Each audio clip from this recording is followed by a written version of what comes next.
GDS to MTS సిలబస్లో భాగంగా part below ఉన్న జనరల్ అవేర్నెస్ టాపిక్లో ఉన్న ఇండియన్ జియోగ్రఫీ అనే టాపిక్ గురించి నేను వరుసగా వీడియోలు చేసుకుంటూ వచ్చిన. ఇప్పటిదాకా 4 క్లాసులు చెప్పిన. Class 1, class 2, class 3, class 4. So ఇది వచ్చేసి క్లాస్ 5. సో ఎవరైతే క్లాస్ 4 దాకా వీడియో చూడలేదు ఆ వీడియోలు అన్నీ చూసి క్లాస్ 5 వీడియో చూడండి, మీకు క్లియర్గా అర్థమైంది. ఎందుకంటే ఒక్కొక్క క్లాస్కి లింక్ అయి ఉంటుంది, ఒక్కొక్క క్లాస్ లింక్ అయి ఉంటుంది. సో మీరు అన్ని క్లాసులు చూస్తేనే ఇప్పుడు 5వ క్లాస్ చెప్పి 5వ క్లాస్ అర్థమైంది. సో మీరు ఫస్ట్ 4 క్లాసులు చూడండి.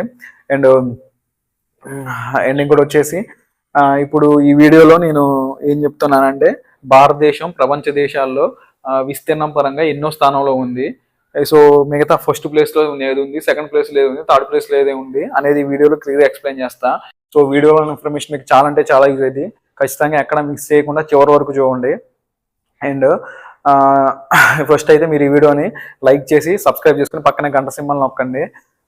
అండ్ నోట్స్ రాసుకోండి. నేను చెప్పేది ఏంటంటే మీరు చూసుకుంటే వీడియో చూసుకుంటే నోట్స్ అయినా రాసుకోండి, లేకపోతే వీడియో చూడటం అయిపోయిందని మీకు గుర్తుంది ఒక నోట్బుక్లో అయినా రాసుకోండి. ఎందుకంటే మీరు రాసుకుంటేనే మీకు గుర్తుంటుంది, రాసుకొని రివిజన్ చేసుకోవాలి, అప్పుడే మీకు గుర్తుంటుంది. సో అదైతే తప్పకుండా చేయండి. అండ్ మన విస్తీర్ణ పరంగా చూసుకుంటే భారతదేశంలో ప్రపంచంలో మనకి ఎన్నో స్థానం ఉందంటే 7వ స్థానంలో ఉంది. అండ్ ఫస్ట్ ప్లేస్లో ఏది ఉందంటే రష్యా ఉంది. దాని యొక్క విస్తీర్ణం ఎంత అంటే 17.1 మిలియన్ స్క్వేర్ కిలోమీటర్స్ ఉంది. అంటే 17.1 మిలియన్ స్క్వేర్ కిలోమీటర్స్ ఉంది. అండ్ సెకండ్ వచ్చేసి కెనడా ఎంత ఉందంటే 9.98 మిలియన్ స్క్వేర్ కిలోమీటర్స్ ఉంది. ఎం అంటే మిలియన్స్ అని. అండ్ థర్డ్ వచ్చేసి చైనా ఎంత ఉందంటే 9.7 మిలియన్ స్క్వేర్ కిలోమీటర్స్ ఉంది. అండ్ ఫోర్త్ వన్ వచ్చి యుఎస్ఏ ఎంత ఉందంటే 9.8 మిలియన్ స్క్వేర్ కిలోమీటర్స్ ఉంది. అండ్ ఫిఫ్త్ వన్ వచ్చేసి బ్రెజిల్ ఎంత ఉందంటే 8.51 మిలియన్ స్క్వేర్ కిలోమీటర్స్ ఉంది. అండ్ నెక్స్ట్ వచ్చేసి ఆస్ట్రేలియా ఎంత ఉందంటే 7.74 మిలియన్ స్క్వేర్ కిలోమీటర్స్ ఉంది. అండ్ సెవెంత్ వన్ వచ్చేసి ఇండియా యొక్క విస్తీర్ణం ఎంత, నేను ఆల్రెడీ ఫస్ట్ వీడియోలో చెప్పిన. ఇండియా యొక్క విస్తీర్ణం ఎంత అంటే 3.28 మిలియన్ స్క్వేర్ కిలోమీటర్లు. అంటే ఎంత అంటే 32,87,273 స్క్వేర్ కిలోమీటర్స్ అని అర్థం. ఇండియా యొక్క 263 73 కొంచెం అటు ఇటు వేరియేషన్ అవుతుంది, ఫ్లక్చువేషన్ అయితే ఉంటుంది. సో 263 32,57,263 స్క్వేర్ కిలోమీటర్స్ ఇండియా అనేది. నెక్స్ట్ వచ్చేసి 8th ప్లేస్లో ఉందంటే అర్జెంటీనా ఉంది. అర్జెంటీనా ఎంత ఉందంటే 2.78 మిలియన్ స్క్వేర్ కిలోమీటర్స్ ఉంది. అండ్ నెక్స్ట్ వచ్చేసి కజకిస్తాన్ ఎంత ఉందంటే 2.74 million square kilometres. And 10th place last place ఉందంటే సూడాన్ ఎంత ఉందంటే 1.8 మిలియన్ స్క్వేర్ కిలోమీటర్స్. ఇవన్నీ విస్తీర్ణ పరంగా ఇప్పుడు 7.1 అనేది ఇది వేరియేషన్ అయితే ఉంటుంది. 9.6 9.7 అట్లా వేరియేషన్ అవుతూ ఉంటుంది. 9.6 నుంచి 9.7 మధ్యలో ఉండొచ్చు. అట్లా నేను 9.7 అని తీసుకున్నా, అది పెద్ద ప్రాబ్లం కాదు. సో ఇది ఫస్ట్ అయితే రష్యా ఉంటుంది విస్తీర్ణ పరంగా. ఫస్ట్ రష్యా ఉంటుంది, తర్వాత కెనడా ఉంటుంది, తర్వాత చైనా ఉంటుంది, తర్వాత యుఎస్ఏ ఉంటుంది, తర్వాత బ్రెజిల్ ఉంటుంది, తర్వాత ఆస్ట్రేలియా ఉంటుంది, తర్వాత ఇండియా ఉంటుంది, తర్వాత అర్జెంటీనా 8వ ప్లేస్లో అర్జెంటీనా ఉంటుంది, 9వ ప్లేస్లో కజకిస్తాన్ ఉంటుంది, 10వ ప్లేస్లో సూడాన్ ఉంటుంది. మన ఇండియా ఏ స్థానంలో అంటే 7వ స్థానంలో ఉంది. సో బిట్ ఎట్ అడుగుతున్నారంటే ప్రపంచంలో భారతదేశం ఏ స్థానంలో విస్తీర్ణ పరంగా ఏ స్థానంలో ఉందంటే 7వ స్థానంలో ఉందని అడుగుతారు. ఎంత అంటే 32,87,263 చదరపు కిలోమీటర్లని. సో ఇది విస్తీర్ణ పరంగా ఉన్నది. విస్తీర్ణ పరంగా భారతదేశం ప్రపంచ విస్తీర్ణంలో 7వ స్థానంలో ఉంది అది. సో ఇంకో విషయం ఏంటంటే నేను తీరరేఖ సరిహద్దు గురించి చెప్పేటప్పుడు ఒక విషయం చెప్పడం మర్చిపోయా.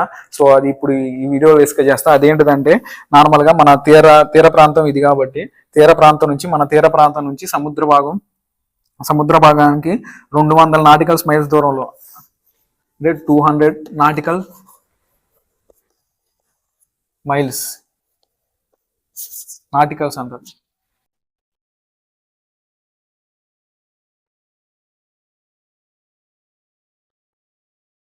200 నాటికల్ మైల్స్ అంటే మన తీర ప్రాంతం నుంచి సముద్రానికి 200 నాటికల్స్ మైల్ దూరంలో. నాటికల్స్ అంటే ఏం లేదు, మన డిస్టెన్స్ ని కిలోమీటర్లో కొలుస్తాం, అదే సముద్రంలో డిస్టెన్స్ నాటికల్స్ లో కొలుస్తారు. 200 నాటికల్స్ మైల్ దూరంలో మనకి ఏముంటుందంటే EEZ ఉంటుంది.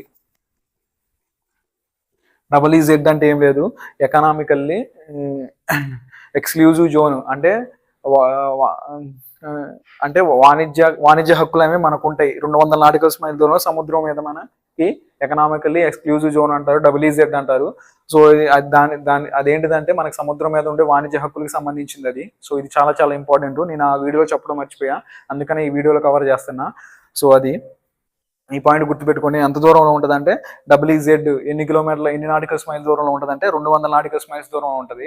ఇదే వీడియోలో ఇంకో టాపిక్ వచ్చేసి లైన్స్, అంటే McMahon line and Radcliffe line and Durand line and LAC అంటే ఏంటిది, LOC దేని మధ్య ఉంటుంది, అండ్ 38 ప్యారల్ లైన్ అంటే ఏంటిది, 48 ప్యారల్ లైన్ దేని మధ్య ఉంటుంది అనేది ఈ వీడియోలో డిస్కస్ చేస్తా ఇది కూడా. సో ఫస్ట్ వచ్చేసి ఇది మనం ఇండియా అనుకుందాం అనుకోండి. ఇండియాకి చైనాకి మధ్య ఏముంటుంది అంటే LAC ఉంటుంది, లైన్ ఆఫ్ యాక్చువల్ కంట్రోల్ ఉంటుంది. సో దీని మధ్య ఉండే లైన్ ఏమంటారంటే మెక్మోహన్ లైన్ అంటారు. గుర్తుపెట్టుకోండి, ఇండియాకి చైనాకి మధ్య ఉండే లైన్ ఏమంటారంటే మెక్మోహన్ లైన్ అంటారు.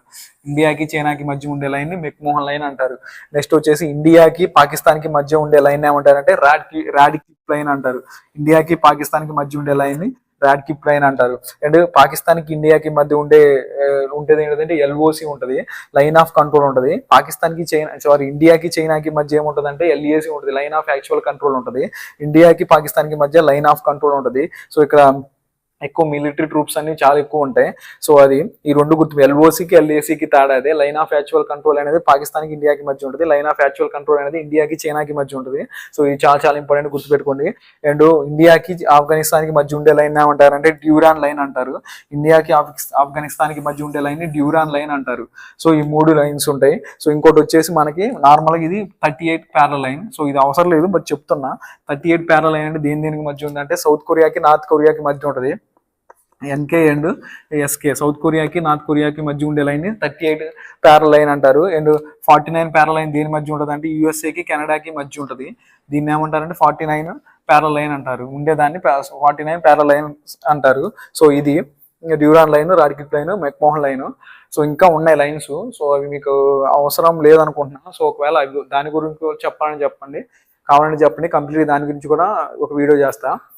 సో ప్రెసెంట్ అయితే ఇది. సో ఈ వీడియోలో వచ్చేసి నేను కవర్ చేశానంటే ఇండియా ఒక విస్తీర్ణం, ప్రపంచ దేశాల్లో ఇండియా ఏ స్థానంలో ఉందని చెప్పిన. అండ్ ఇంకోటి వచ్చేసి లైన్స్, డ్యూరాన్ లైన్ అంటే ఏంటిది, మెక్మోహన్ లైన్ అంటే ఏంటిది, LOC అంటే ఏంటిది, LAC అంటే ఏంటిది, అండ్ రాడిక్లిప్ లైన్ అంటే ఏంటిది అనేవి కవర్ చేసిన. అండ్ ప్రీవియస్ వీడియోలో మర్చిపోయింది ఒకటి చెప్పిన, 200 నాటికల్ మైల్స్ నేను తీర ప్రాంతం సరిహద్దుల గురించి చెప్పడం మర్చిపోయినా. సో అది సో ఇది ఈ వీడియోలో. సో నేను ఇంకేమన్నా మ్యాక్సిమం అన్నీ చెప్పా అనుకున్నా. సో ఏమైనా తప్పు చెప్తే చెప్పండి, నేను కరెక్ట్ చేసుకుంటా. సో ఏమైనా మర్చిపోయినా చెప్పండి, నా నెక్స్ట్ వీడియో చెప్పడానికి కవర్ చేస్తా. అండ్ ఈ వీడియో మీ ఫ్రెండ్స్ ఎవరికైనా యూజ్ అవుతుందని కూడా ఖచ్చితంగా షేర్ చేయండి. అండ్ నెక్స్ట్ క్లాస్ 5 కాబట్టి క్లాస్ 6లో కలుద్దాం. And thanks for watching my video.